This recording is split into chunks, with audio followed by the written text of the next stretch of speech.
Hello, everybody. I think it's 6 o'clock, so we can go ahead and start. John told me I need to do a cue for cut purposes, so I will start. Onegaishimasu. お願いします。All right. Tracy. Thank you. And then, John, you're going to mute everybody now? Okay, good. All right. So this is the third class on etiquette, and we're going to cover some really good ones today. And they're kind of hidden. So I'm going to start off with a little story because I love to tell stories. This actually comes from Ken McLeod, who Sensei and I met quite a few years ago. But Sensei kind of adapted it, and you've probably heard it before, but it's like him. I always like to say a good story is worth telling twice. So this comes from Ken McLeod. In every spiritual tradition, the master plays a very central role for 98% of the students in their practice. The other 2% of the students may spontaneously awaken. For example, Ramana Maharshi, Krishnamurti, Eckhart Tolle are some who have spontaneously awakened. For those who have spontaneously awakened, they'll always recommend two things: that you do not need a teacher, and you do not need a path or tradition, as they did not. So if you're one of those people, that's great. Or you can sit around and hope you're one of those people and see what happens. But that is very much like buying a lottery ticket. Or you can choose to work with a teacher. If you do choose to work with a teacher has three responsibilities. Number one, to reveal the presence to the student. Number two, to train the student in the methods and tools that the student will need for growth. Number three, to point out and put in touch with the internal material that is in the student's way. Now, the student has two responsibilities. Number one, to practice the instructions as they are given without editing. And number two, to make use of the instructions and understanding in their daily life. So what does that have to do with etiquette? Well, the etiquette, we left off with, we're going to go through basically 13 through 17 and 21. And you might think, well, what does that have to do, this story, what does it have to do with this etiquette? Because if you're following along in your book, number 13 is make a point to fold the sensei's hakama immediately at the close of class. No black belt should ever have to fold his or her hakama after class. You will learn the proper method of folding as you progress. The formal sitting position is seiza. If you have an injury, check with the sensei, and or if the sensei suggests, you may sit cross-legged with a cushion or a bench. Number 15, never be idle during practice. You should be training, or if necessary, seated formally, awaiting your turn. Number 16, all Udansha at Maui dojos must wear a hakama at all times while attending class. Number 17, during class while standing or sitting, never fold your arms across your chest. This denotes arrogance and closed-minded. And number 21, always respect the sensei's weapons. Learn which these are. Never use these weapons for your own training. Basically, this is teacher-student relationship. That's what this is. And that's what that story is about, is how to relate to your teacher. So as we progress through this class, I'm gonna look and see who's here. Okay, I'm gonna give you like a little prompt so you can start thinking of stuff to talk about, because I'm gonna give you guys an opportunity to talk.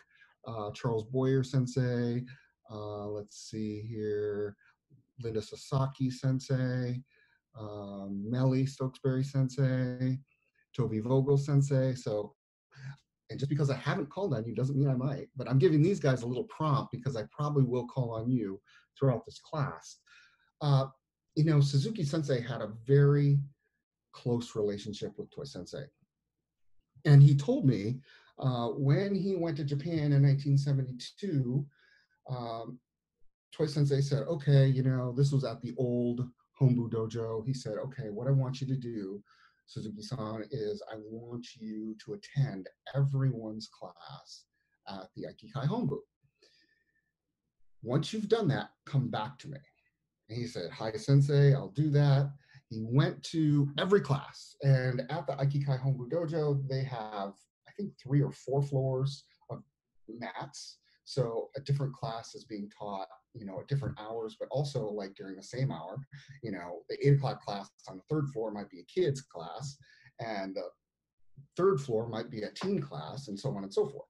So Suzuki Sensei made a point to attend every class at the Aikikai Hombu Dojo. And at the end, he came back to Toy Sensei and said, Sensei, I attended everybody's class. What's next?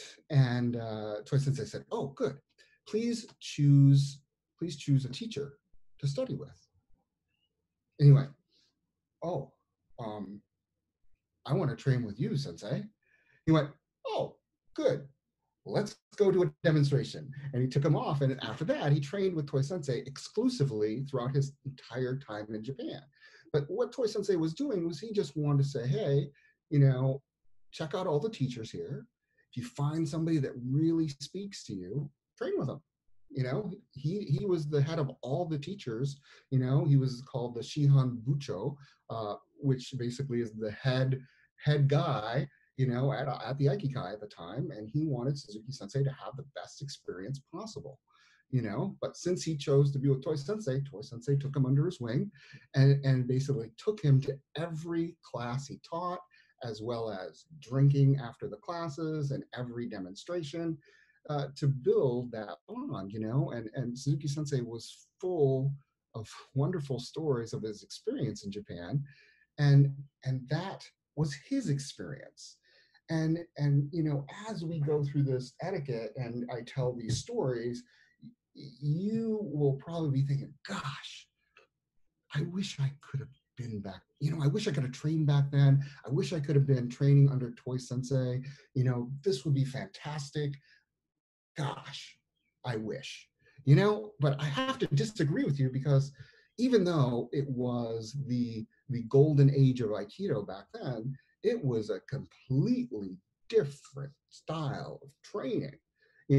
Suzuki Sensei commented when he went to Japan, and mind you, he was 55 years old at the time. He said, "Oh, when I got there, the Ushideshi stretched me. They bent me down and stretched my legs and did everything to him to make him completely flexible so he could do uke, not only for Toy Sensei, but all the other teachers there. And it was very, very challenging, for Sensei to go through that. And just like you, if you decided to go somewhere and train intensively at any age, it's challenging. So you have to remember, and Suzuki Sensei told me this. He said, many people have, I've told them the story about going to Japan, and they want to repeat it. They want to do that story. They want to have my experience with Toy Sensei, and nobody will have that experience again. No one. You have to have your experience, whatever that may be. Your experience could be seeing Sensei once a year, twice a year, 3 or 4 times a year, or seeing him every chance you get. You have to make the most of your experience with your teacher, and that teacher starts with the person that's the head of your dojo, and for the people that are teachers at dojos, that means your relationship with Curtis Sensei or whomever your teacher is. You have to make that opportunity. It's not the teacher's responsibility to seek you out. It's your job to seek the teacher out. And what are you doing, to progress your relationship with Sensei, whoever your teacher is, and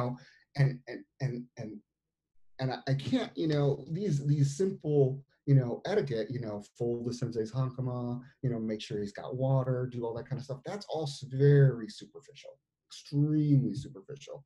you know Suzuki Sensei said, when I retired from the police department and I got back from Japan, I knew that I had to stay ahead of the students.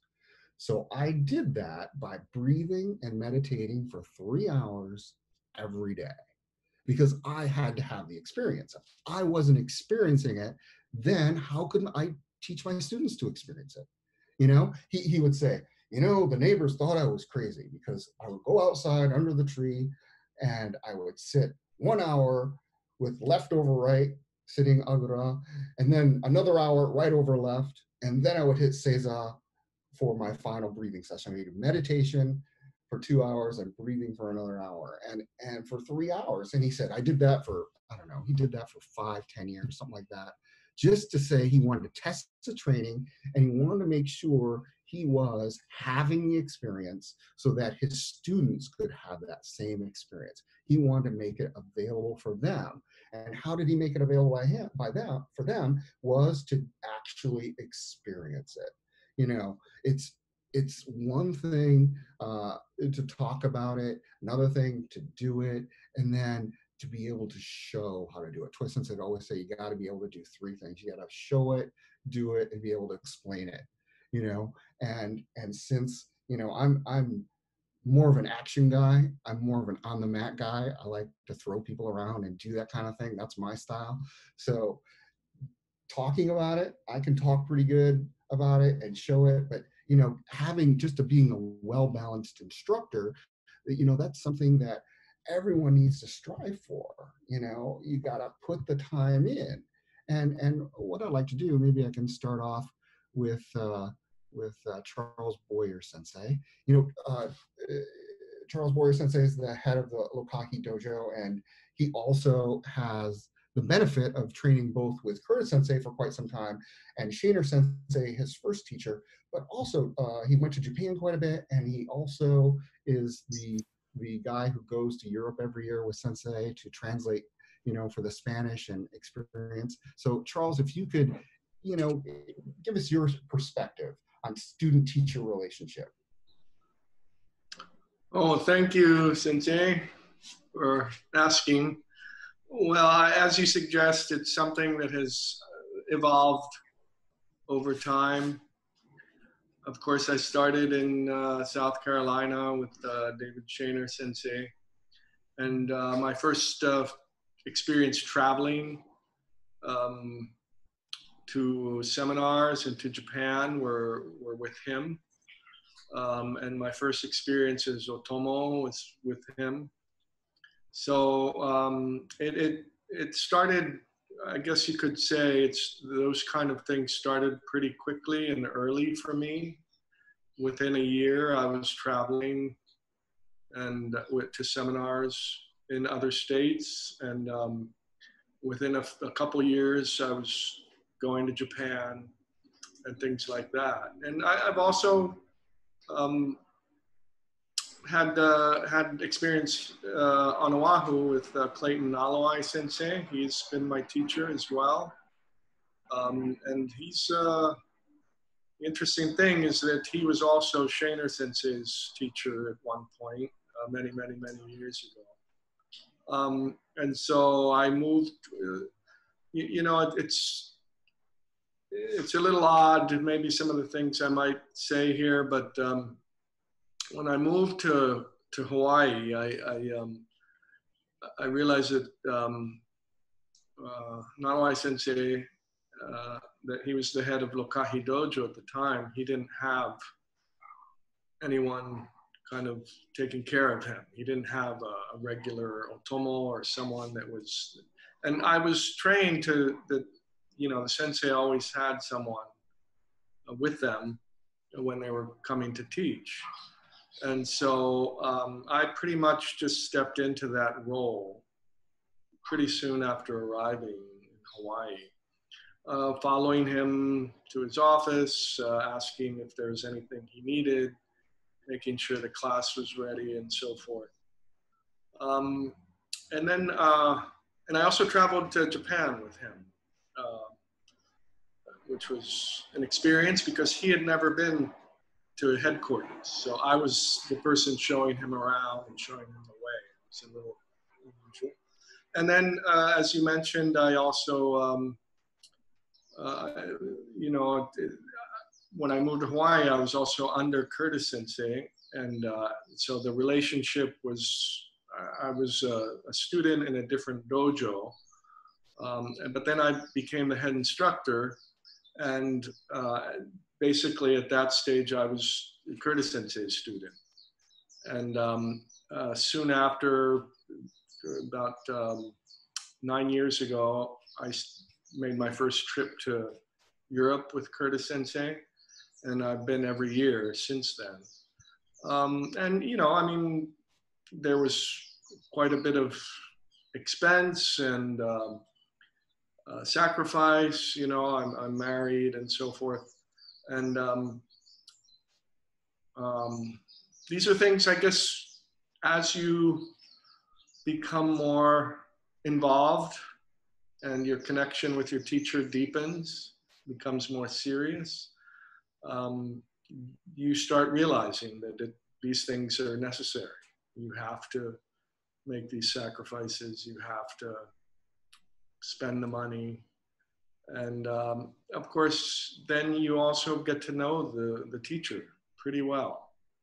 I mean, I've spent, you know, when we're in Europe, I'm with Curtis Sensei for a month, pretty much 16, 18 hours every single day for 1 month. And the rest of the time I'm sleeping. So, you know, it's quite an experience. I don't know what you'd like me to add to that. I mean, this is just kind of a general. Yeah, I've that's been to good. Japan with him as well. I know you have. So that's. No, that's perfect. That's perfect. You know, that just gives people an idea, you know, of what's involved.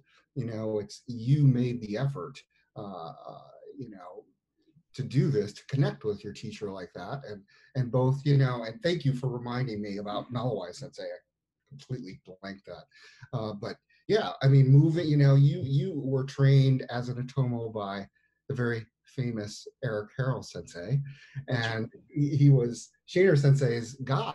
I mean, and, you know, Curtis Sensei always would compare every Otomo to Eric Harrell Sensei because he treated Suzuki Sensei and Curtis Sensei very well, you know, extremely well, and they loved him.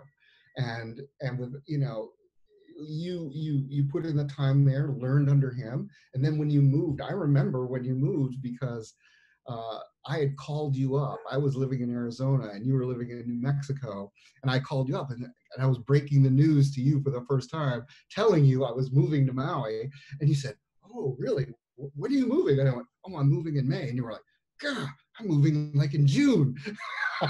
I'll never forget. They go, "Oh yeah, I got one up on him." I moved a month before him. And that was just pure fun because, you know, we've known each other for some time and trained with one another, and it was good fun, you know, to kind of razz each other about that. And going to Japan and with both Naoi Sensei, Curtis Sensei, uh, it's just great. And you know what I'd like to do is I see a couple other people have joined us, and I'm going to put you guys on the spot too. Udo, I'll probably put you on the spot. Raina, I'm going to ask you a question. But Melly Stokesbury, you know, Melly is our teen instructor, and she had the benefit of both being, you know, training with Suzuki Sensei for quite some time, as well as now with Curtis Sensei. And she's also put out the newsletter, which just came out today, which is fantastic, by the way. If you haven't read it, I have. It's really good. So Melly, could you tell us a little experience you had of being with Suzuki Sensei and Curtis Sensei both, and the maybe comparison of how different they are? Well, can you all hear me? Am I unmuted? You're You good. know, okay, thanks. Well, back in the 80s, I started Aikido, and of course, Suzuki Sensei was my teacher then. And I did mention to you 2 weeks ago when we talked that he was pretty scary to me, but little by little, I really understood what a great man he was and so kind. And as he became older, and by the late 90s and into the 2000s, especially after he retired, I used to go over to his house, as you did too.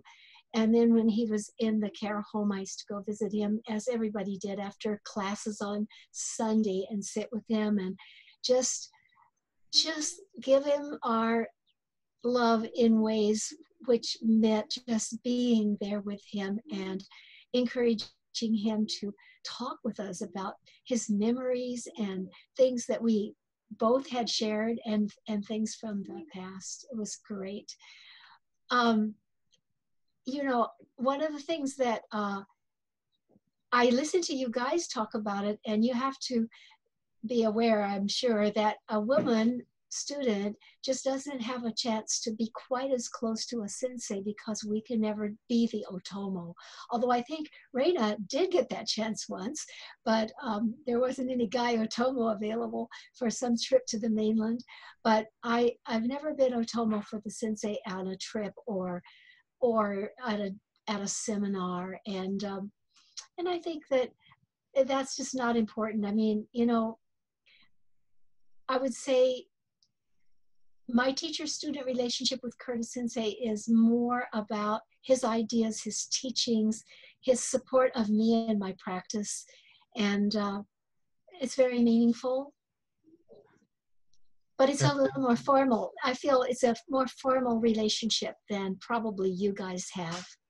I wanted to mention one other thing. You know, back in the day, there were some elder senseis in our dojo. When I started, there were many that I really I never got to know, but Larry Shishido, Sam Takaki, and Olive Silva were just such wonderful people, and we all loved them so much. So I just wanted to mention them as sensei that we remember and love. And of course, we still have Larry, but Sam and Olive have passed. Yes, yes. Thank you, Melly, for sharing that and bringing up, that, a lot of dojos, like when I started Aikido in Arizona, Fowler Sensei was my teacher.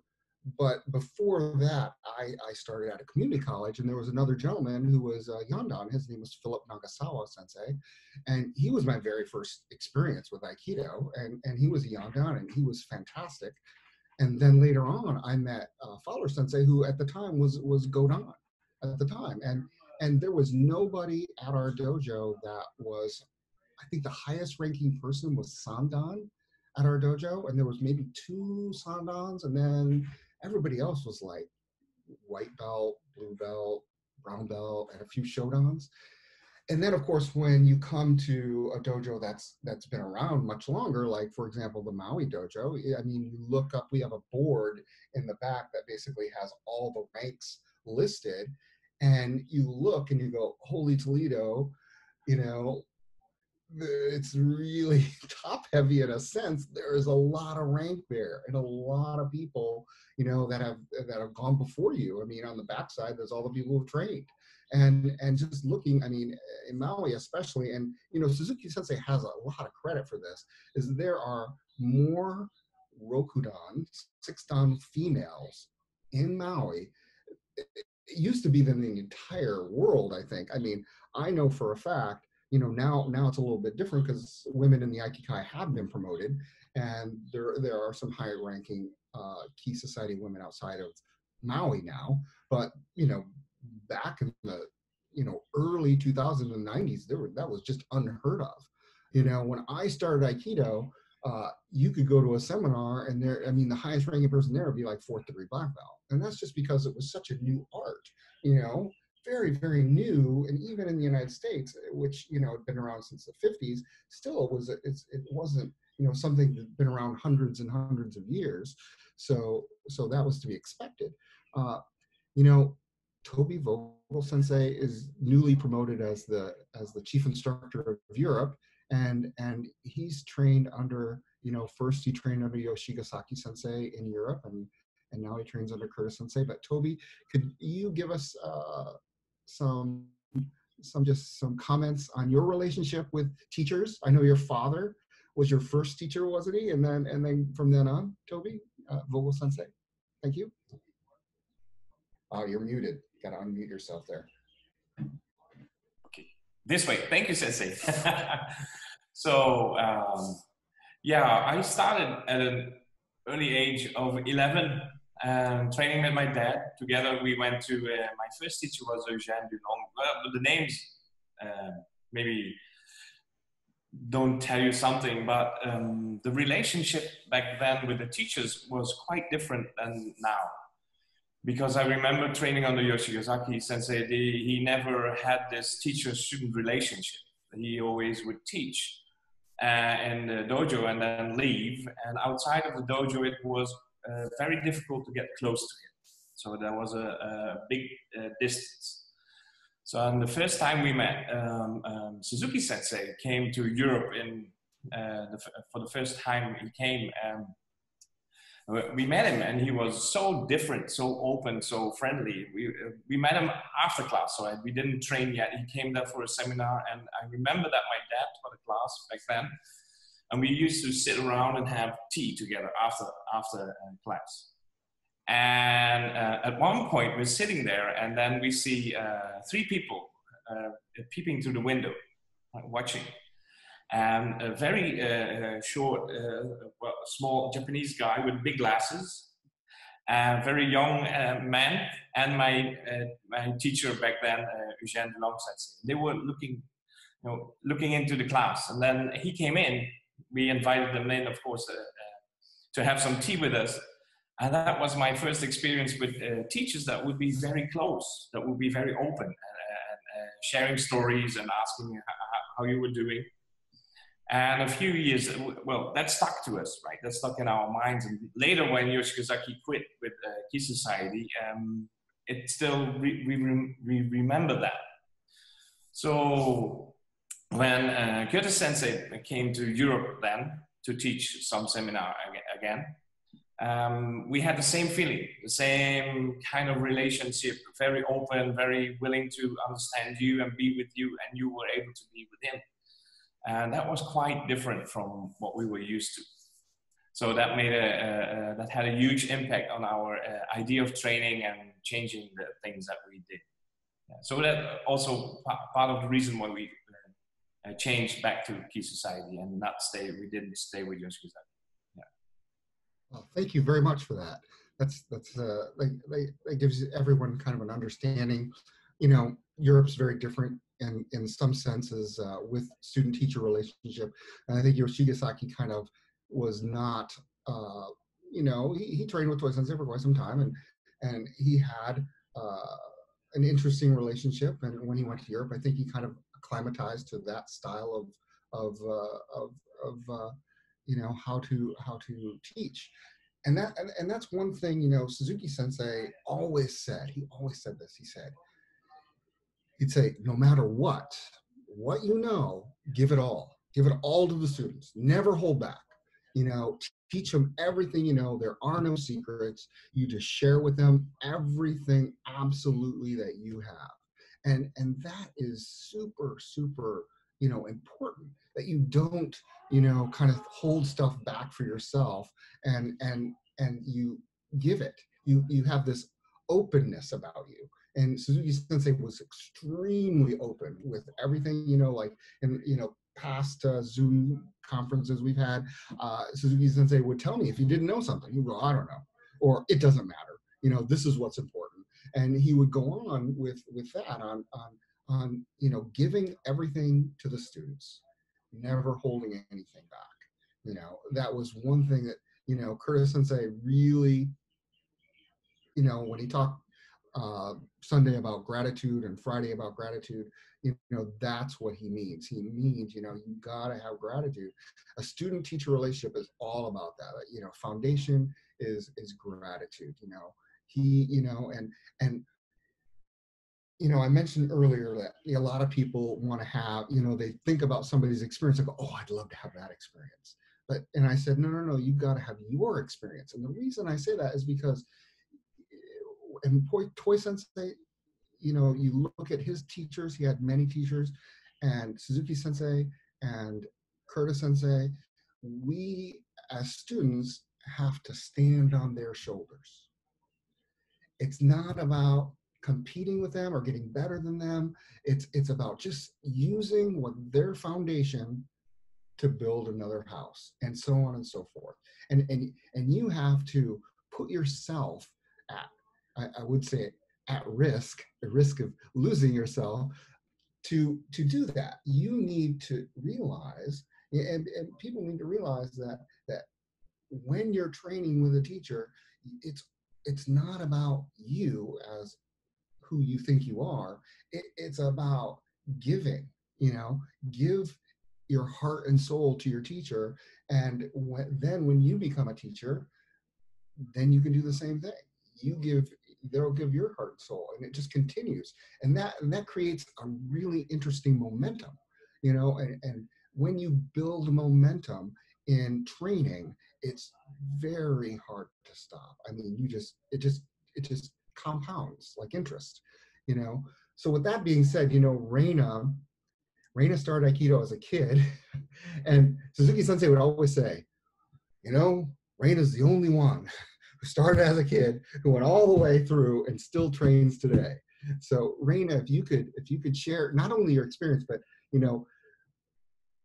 you were Curtis Sensei's Otomo, and I would like you to share some of your experiences.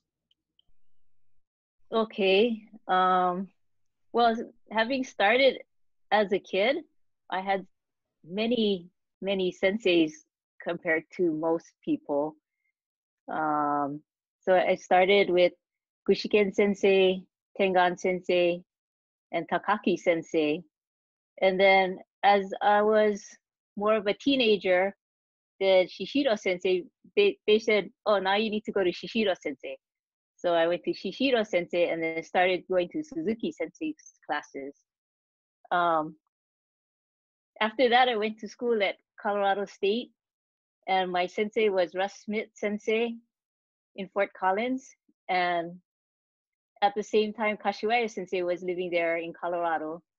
So I was really lucky to have all of my senseis.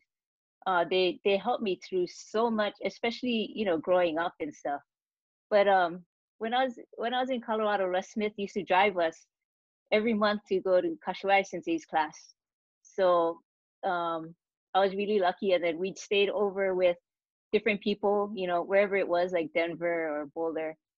And then he'd drive us back to Fort Collins. And then after that, I trained with Maeda Sensei when I was living in California. And we also became really close, and I learned so much from him. And we also we had a chance. I had a chance to go to Japan with him, and that was fun. I mean, that Kathy D was my partner for the Tai Di competition. So the three of us went together and stayed in Japan. That was fun. Then when I moved back to Maui, of course, Suzuki Sensei, and then after that, then Curtis Sensei. And what you're talking about, I did have a chance to be Otomo for Curtis Sensei, and that was on a trip to Seattle. And I can't remember the exact year, maybe like 2000-ish.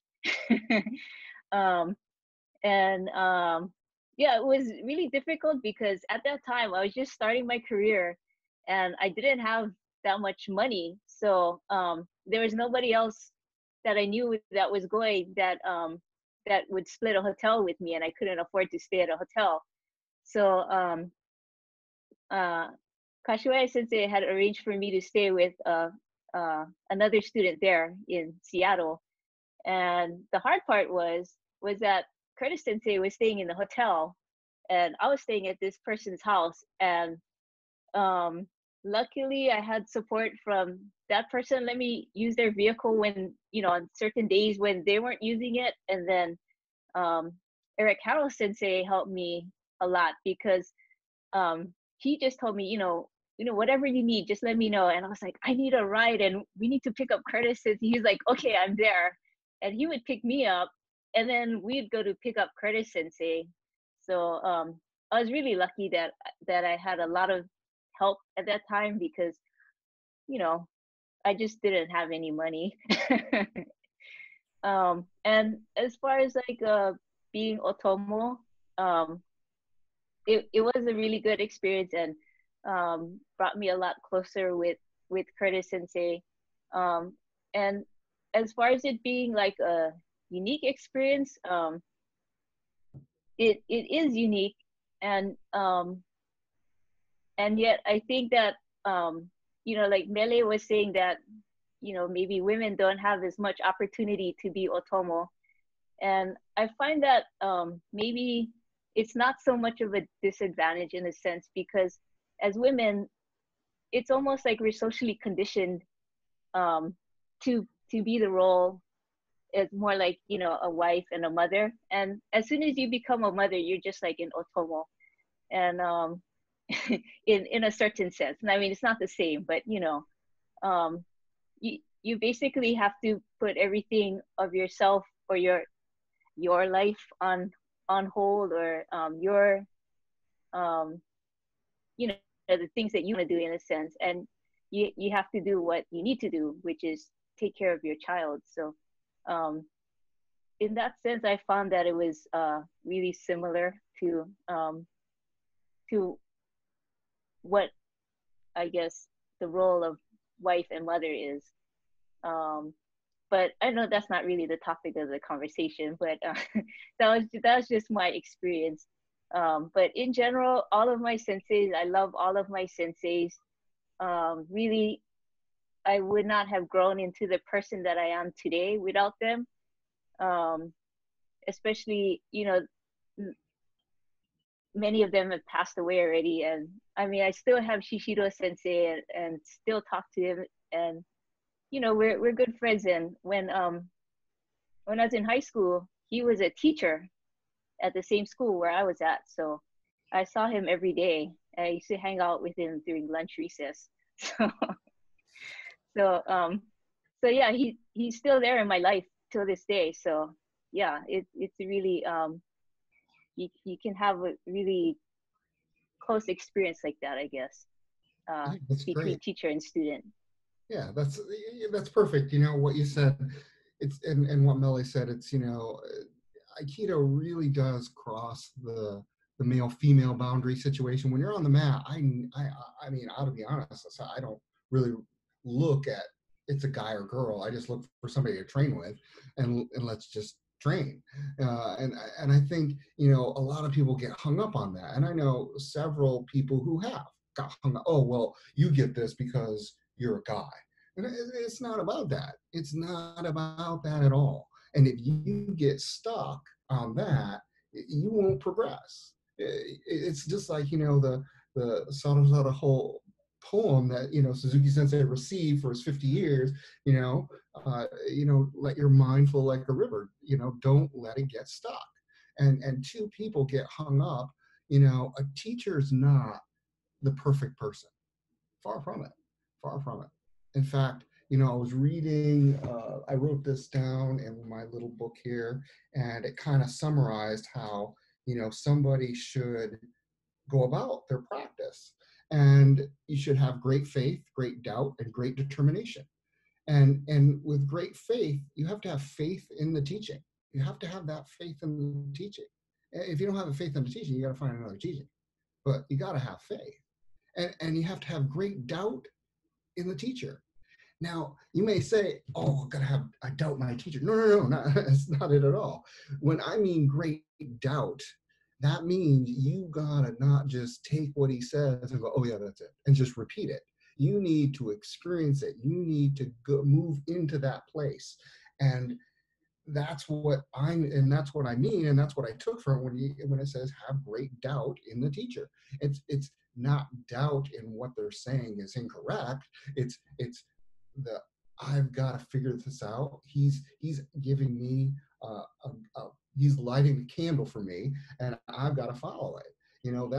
That's what you need to think about is how do you follow the teacher? How do you put what he says into practice? Oh, he said this.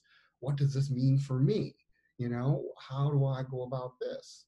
And the last one was great determination, and you got to have the determination in repetition and just continuing to breathe, meditate, practice. Suzuki Sensei would say, he said one time, he said, the three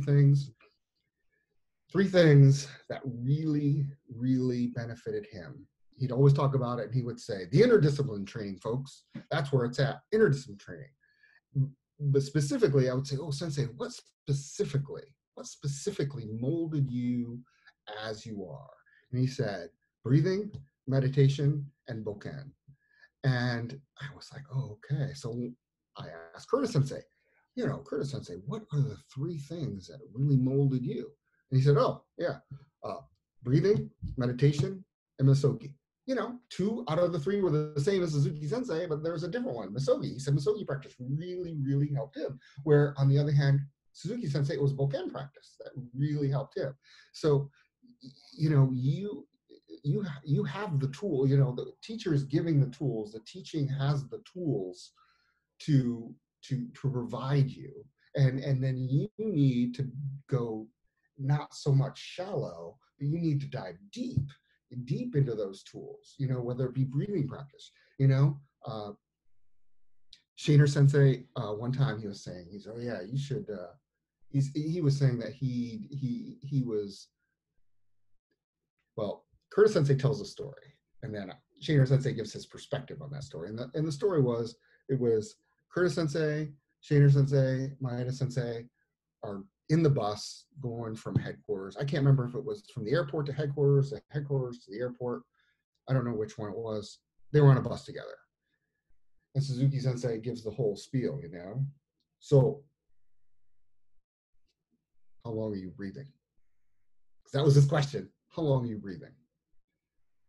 And both, Curtis Sensei is there, and he's like, yeah, I'm breathing every day. He's got it, He knows where this is coming from. But both Shainer Sensei and Maeda Sensei are like,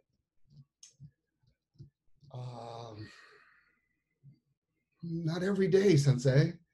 He was like, what? Not every day? You must breathe every day. At least 1 hour every day. So, Shainer Sensei took that to heart. And I remember talking to Shainer Sensei about that. I said, I hear about the story, Suzuki Sensei really inspired him to do breathing. And not only did he do an hour, he started doing 3 hours, 3 hours a day, 3 hours a day, 3 hours a day. And I think he did 3 hours a day for the longest period of time, I think until Ileana gave birth to one of their children, and then he had to take turns taking care of the kids, so that, he had to pull his breathing back a little bit, from the 3 hours. So, I was at a seminar in Kansas, I believe, and Shainer Sensei was teaching, and he was telling that story about 3 hours. And I was thinking to myself, oh yeah, 3 hours, I got to do that. So I went back to Arizona. I hadn't moved to Maui yet, and I got my, we had a gang of people all practice. All right, we got to do this 3 hour breathing thing together. All right, we'll do it. Not every day. Can't do it every day. We'll do it once a week. Once a week we'll do it. All right, we'll meet at the dojo once a week, and we'll do 3 hours. All right, we'll do 3 a.m. to 6 a.m. for a month. All right, so everybody meet at the dojo, 3 a.m., do 3 hours of practice, then we go to breakfast and brag about it to ourselves. Ha ha ha, look, this is what we did. Totally the wrong thing. I don't recommend that at all. But it was, that's something we thought was good. And I say not do it at all, but, it was something that kind of created a little bit of momentum. Create a little bit of momentum in my training, to where, the 3 hours was, I'd never sat longer than 20 minutes, I think, or 40 minutes at the time. And 3 hours is a long time. And so I remember the first time we did 3 hours, and we did 3 1-hour sessions, and we got up and stretched our legs after an hour. So I reported back to Shainer Sensei. Shainer Sensei, we started a 3 hour breathing club. We did 3 hours. Wow, 3 hours. I'm glad we had a stretching of the legs it was really hard. He said, oh, you didn't do 3 hours. I went, what? You did 3 1-hour sessions, not 3 hours. That's totally different. And I was just like, oh. So I went back and reported. I said, all right, we can't do the breaks. We got to do 3 straight hours. And let me tell you, it was freaking miserable. We were dying because we were sitting seiza with no benches, because we didn't have benches. So the next day we brought phone books, stacked the phone books up, and sat on the phone books just to relieve a little pressure on our legs, because it was just miserable. Because at the time in Arizona, we didn't have so much of a guide to kind of direct us on what to do. Fowler Sensei wasn't a big proponent of interdisciplinary training. So we were, trying to find out, wow, what made Suzuki Sensei tick? Well, he says breathe every day. Got to do that. Okay, Shader Sensei says do 3 hours. Let's do that. And it really made a difference in just how I see things. And it's okay, and everyone is so fortunate now because, Curtis Sensei has, laid the groundwork. It used to be a dirt road. Now it's paved. And you can drive comfortably on it. So, take advantage. That's the thing. Take advantage of who your teacher is, no matter who it is. Take advantage and work through your issues. And it's just like in business, you go up to your manager. If he can't solve it, he goes to his, the vice president. If he can't solve it, he goes to the CEO. It's the same thing. Go to your teacher. Teacher, I'm sure if a good teacher, if he can't answer your question, he'll say, I don't know, but I'll find out. And then he'll go up the chain of command and he'll go, Curtis Sensei, my student's having this problem, or, and then if Curtis Sensei doesn't know, he's going to go to Shinichi Sensei, and I guarantee you'll find a solution to whatever issue you have, just by communicating and getting close to your teacher. Let's see who, I knew I was going to call on somebody. Yes, Udo Schill, head instructor in Stuttgart. Can you give us some experience of maybe being with your teachers throughout the years? Yeah, of course. I started in 1991 in Japan. I started with Aikido with Ohara Sensei. And I found the dojo in the Yellow Pages book because Aikido was on top. So I went to his dojo, called him and went to his dojo. And it was a tiny room in some building in the middle of Tokyo. And when I first saw the room, I was like, ooh, what's this here? And then I saw Ohara Sensei, who was 26 at the time, and I was 31, so he was much younger than me. And and there were only few students. And he showed me unbendable arm, and then it was like in 1 second, I knew that I would start this thing, which was called Aikido. It was like no hesitation and no questioning. And even all the conditions around were like, oh, is this the right thing to do? It was clear for me to start with. And later I found out that he just started his dojo. His dojo was 1 year old and he had very few students. So I had the chance to many times to practice him in person. Only him and me was there in the class. So that was a great experience to see how his dojo was growing and how he was like embracing more and more students. And also Tamura Sensei, which was his teacher, he came to teach Ohara Sensei's classes and teach him. So I had always after classes we went out drinking and we had a really close relationship, and I never felt it was like, which I sometimes felt with Curtis Sensei, is like he's the top and everybody else has to help him and do things. It was like more, it felt natural. It felt like really natural, but still, of course, honoring the sensei, but not so much top-down feeling. Yes. And maybe something about etiquette I wanted to tell. Nobody in Japan, never Ohara Sensei nor Tamura Sensei, nor when I went to the headquarters seminars with Tohei Sensei at the time, nobody talked about etiquette. It was like just there, everybody, you looked at the person next to you and you knew you have to do it like this, otherwise you're doing something wrong. So when I saw that book from Curtis Sensei with like 4 pages of etiquette, I was like, wow, what's this? These people really have to, I don't know why this is written down. So that was really like a shocker for me first. But Oh, now I understand because, you know, when you're in Japan, and I was there for 10 years, you're just immersed in the culture and you know, step by step, you know what you have to do. But if you're not in the culture, somebody has to like push it into you, I guess, with some written text. That's what I have to say. thank you very much for sharing. And yeah, a couple of things from that, and that's exactly right. I was you know, Japanese culture, you know, to us can be very formal. You know, they're very concerned about space in Japan because it's very crowded there. You know, if you walk down the street in Japan, very rarely will somebody look you in the eye because that's just too direct. You're going to look down or look, you know, somewhat down at an angle, but you're never going to directly look at somebody in the eyes when walking down the street. And you know, the whole bowing thing and etiquette's very natural. And I know that, you know, Sayaka, who trained in Japan quite a bit, who basically, you know, when I would ask her questions, she would say, "Oh, that's just natural. It's just how we do things." And it was very foreign to me. And and I was talking to my good friend Mayumi Case Sensei in Raleigh, North Carolina yesterday, and she said Shinichi Sensei compares etiquette to ma'ai, to space, to being able to connect and harmonize.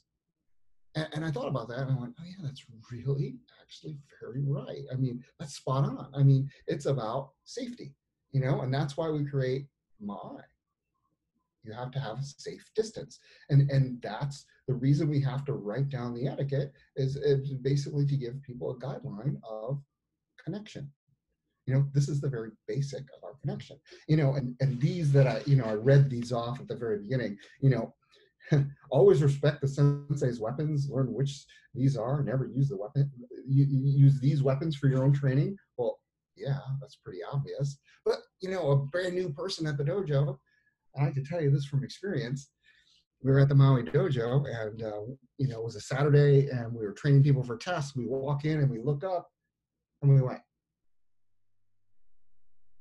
where's Suzuki Sensei's bokken? It was either Suzuki Sensei's or Curtis Sensei's bokken. I couldn't remember which one. We looked up and it was missing. And everyone's like totally freaking out. Like, where in the hell did that bokken go? And one person had the awareness to go over and we had a logbook to where you could actually check out weapons. And this one person unknowingly just checked out the weapon of the sensei and took it home and was practicing with it. I think it was Curtis Sensei's by chance. And we were like, we immediately called him home that, dude, bring that bokken back right now because that's Curtis Sensei's. And of course they did, but you know, they didn't know. And you know, that's why we have to write things down. You know, common sense isn't common, or you know, being in a different culture is not natural. Trust me, I mean, I make all kinds of barbarian mistakes when I'm in Japan. And, you know, either Lynn Curtis Sensei or Curtis Sensei is knocking me in the shoulder going, Tracy, don't do that. And I'm like, what? What did I do? Because I'm still learning the proper culture and etiquette. You know, I don't know everything, you know, so I think, you know, we can get a lot out of it. And these, you know, simple rules, you know, folding the sensei's hakama, the formal sitting, this is all about student-teacher, right? This is the hidden meaning of those student-teacher relationship. You know, very, very basic. This is the basic understanding you have to be around the sensei and to know what you're doing. And from there, you know, what you need to do is you need to start cultivating that relationship. It's up to you, not anybody else, to cultivate the relationship. You know, I can't say that enough. You know, it's on you. You create your own training. And I know I'm one, I used to complain when I lived in Arizona to other teachers, Kashiwaya Sensei, Curtis Sensei, Suzuki Sensei, oh, woe is me. And Curtis Sensei looked at me one time and said, you are with the teacher you need at this moment in your training. This is who you need. And don't question it. It's on you. And Kashiwaya Sensei said something very similar. It's on you, not the teacher. Don't expect, you know, Curtis Sensei tells a story of when he first thought, oh, when he went to and said he wanted a Zen-based martial art, and the guy said, oh yeah, you need to see Suzuki down at Mailuku. And he went there thinking, I'm going to meet this old man with a long beard, and he's going to touch me, and I'm going to become enlightened, like bing. And that wasn't it at all. He had a different, completely misunderstanding of what it is to have a student-teacher relationship. And we're so fortunate. We need to have a lot of gratitude towards that Suzuki Sensei, Curtis Sensei, they did the heavy lifting, back when, the day when that wasn't so common, they're the ones that laid the ground and the foundation. They paved the road for us. And we need to realize that. So, it's kind of, we need to understand that it's not about them feeding us. It's about us cultivating and going after and digging and pulling it out of them. You need, whoever your teacher is, you need to start pushing them. You push your teacher in a way of, hey, this is my question. This is what's happening to me. How do you deal with it? How do you do it? What do you need to do? This is super, super important. It's up to you to develop that relationship. Don't expect the teacher to develop the relationship for you. You need to develop it. And whether you do Otomo practice or don't do Otomo practice, it really isn't about. Student-teacher relationship is not about Otomo practice. Student-teacher relationship is about you cultivating, you using the tools, listening, practicing without editing. Trust me, I'm the biggest editor here probably. I used to, well, let's see. Yeah, we'll do 3 1-hour sessions and call it 3 hours. Oh, I edited that. I didn't ask for clarification, and I just did it. And then when I went back and reported, he was like, no, that's not it at all. Oh, good thing I communicated. Having connection is about communication, and you need, as a student, you need to really, really push the envelope. And by pushing the envelope means, take the practice and put it into your daily life. How does it work for you? Do you have, mistakes are going to happen. You're going to make mistakes. You're going to fall on your face. You just can't be afraid of that. Just train. Just do it. So I always like to end with a little story. I have one. It's pretty good too. I like this one. And this is a story of a Sufi master. His name is Abraham, and he's one of the very first Sufi masters back in the day. And he wrote this story. It's just take a listen. As a youth, Abraham wanted to attach himself to a certain teaching master. He sought out the master and asked to become his disciple. The master said, "You're not ready." But the young man was insistent. The master said, "Very well, I will teach you something. I'm going on a pilgrimage to Mecca. Come with me." The disciple was overjoyed. "Since we are traveling companions," said the master, "one must lead and the other obey. Choose your role." "Oh, that's easy. I shall follow." "You lead," said the disciple. "Ah, I shall lead if you know how to follow," said the master. The journey started, and while they were resting one night in the desert, it started to rain. The master got up and held a covering over the disciple, protecting him. The disciple woke up and said, "What are you doing? This is what I should be doing for you. I command you to allow me to protect you thus," said the master. "This is not your duty. I'm protecting you." In the morning, the young man said, "Well, now it's a new day. Let me be the leader and you follow me." The master agreed. "I shall now collect brushwood to make a fire," said the youth. "Ah, you may do no such thing. I shall collect it," said the master. "I command you to sit there while I collect the brushwood," said the young man. "You may do no such thing," said the master, "for it's not in the accordance with the requirement of our discipleship, for the follower to allow himself to be served by the master." And so on every occasion, the master showed the student what discipleship really meant by demonstration. They parted at the gate of Mecca, the holy city. Seeing the master later, the young man could not meet his eyes. "That what you have learned," said the older man, "is something of the nature of how to be a student." And with that, we have 1 minute for questions. Does anybody have any questions or comments? Anyone? No, if you don't, that's fine. Next week, we'll be covering teacher development. So with that, thank you all so much for coming, and domo arigato gozaimashita. どうもありがとうございました。ありがとうございました。Sensei. Yeah. Wait. ありがとう。